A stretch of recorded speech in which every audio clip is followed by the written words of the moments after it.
தனிமையாய் அழுகின்றாயோ? அழைத்தவன் நான் அல்லவோ? கலங்கிடாதே மகனே, எந்தன் தோளில் சுமப்பேன் என் மகனே. ஆண்டவரும் இரட்சகருமாகிய இயேசு கிறிஸ்துவின் விலையேறப்பெற்ற நாமத்தினாலே உங்கள் யாவருக்கும் என்னுடைய அன்பின் ஸ்தோத்திரத்தை இந்த காலை நேரத்தில் நான் உங்களுக்கு தெரியப்படுத்துகிறேன். கொரிந்தியருக்கு எழுதின 2ஆம் திருப்பம் 1ஆம் அதிகாரம் 4வது வசனத்திலே வராக வாசிக்கிறோம்.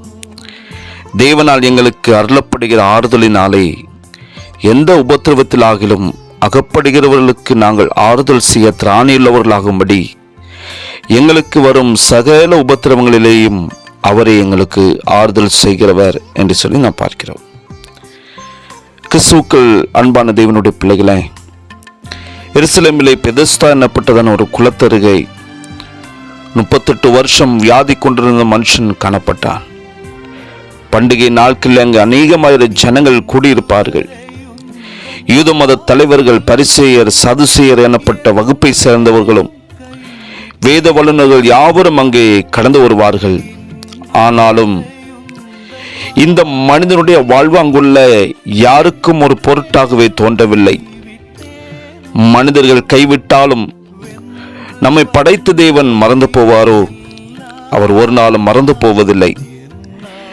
பண்டிகைக்கு சென்றிருந்த ஆண்டவராக இயேசு கிறிஸ்து அவன் வெகு காலமாய் வியாதியஸ்தன் என்று அவர் அறிந்து கொண்டார். நீர் சொஸ்தமடைய விரும்புகின்றாயா என்று இயேசு அவனை கேட்டபோது, எனக்கு உதவி செய்ய யாரும் இல்லை என்று அவன் மிகவும் அங்கலாய்த்தான். அன்று இயேசு அவனுக்கு பரிபூர்ணமான சுகத்தை அவர் கொடுத்தார். நம்மை நேசிக்கின்ற இயேசுவிடம் நம் ஒவ்வொருவருடைய கணக்கும் அவருடைய கருத்தில் காணப்படுகிறது. சில வேளைகளில் மனிதர்கள் மத்தியிலே உங்களை அற்பமாக எண்ணினவர்கள் என்று தள்ளிவிடலாம், அல்லது உங்களை குறித்த கரிசனை இந்த உலகத்திலே யாருக்கும் காணப்படாமல் கூட இருக்கலாம். ஒருவேளை உங்கள் வாழ்வை குறித்த நம்பிக்கை உங்களுக்கே அற்று போயிருக்கலாம். இயேசுவை நீங்கள் நோக்கி பாருங்கள். அவரிடத்தில் கடந்து வருகிற யாவரையும் அவர் நேசிக்கிறவர். தன்னன்றி வந்த ஒருவரையும் அவர் தள்ளிவிடுகிற தேவன் அல்ல. இயேசுவினிடத்தில் ஆறுதலை பெற்றுக்கொண்டுதான் ஒவ்வொருவரும் மற்றவர்களுடைய உபத்திரவங்களே அவர்கள் உபத்திரவத்திற்கான காரணங்களை பற்றி விமர்சிக்காமல் அவர்களுடைய ஆறுதலுக்காக இயேசுவண்டை நாம் மன்றாட வேண்டும், அவர்களை அழைத்து வர வேண்டும் என்று சொல்லி பரிசுத்த வேதாகமம் சொல்லுகிறது. எனவே கிறிஸ்துவுக்குள் அன்பான தேவனுடைய பிள்ளைகளை, ஆண்டவராக இயேசு கிறிஸ்து தான் சகல விதமான ஆறுதலின் தேவன். இந்த ஆறுதலை பெற்றுக்கொள்ளாமல் தவிக்கிற உள்ளங்களுக்கு அவரண்டையிலே ஆறுதலை கொடுக்கும்படியாக அவரண்டைக்கு நேராக நாம் வழி நடத்துவோம்.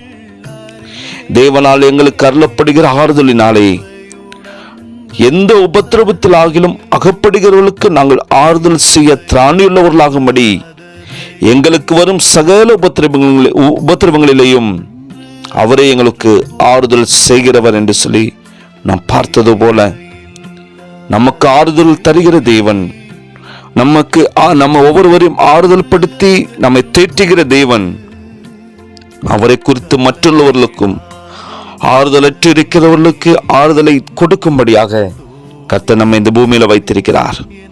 அப்படிப்பட்ட பாத்திரவன்களாய் திகழ்ந்து தேவ சுத்தம் நாம் செய்வோமாக. ஜெபிக்கலாமா? சகல விதமான ஆறுதலின் தெய்வமே, உங்க நன்றியோடு கூட துதிக்கிறோம், ஸ்தோத்திரிக்கிறோம். அப்பா, எங்கள் உபத்திரவ வேளையில் எங்களை நியாய்ந்திருக்காமல் நீர் மனதுருகி நீ ஆறுதலை தருகிற தேவனாயிருக்கிற, அதுக்காக நாங்கள் உமக்கு நன்றி செலுத்துகிறோம்.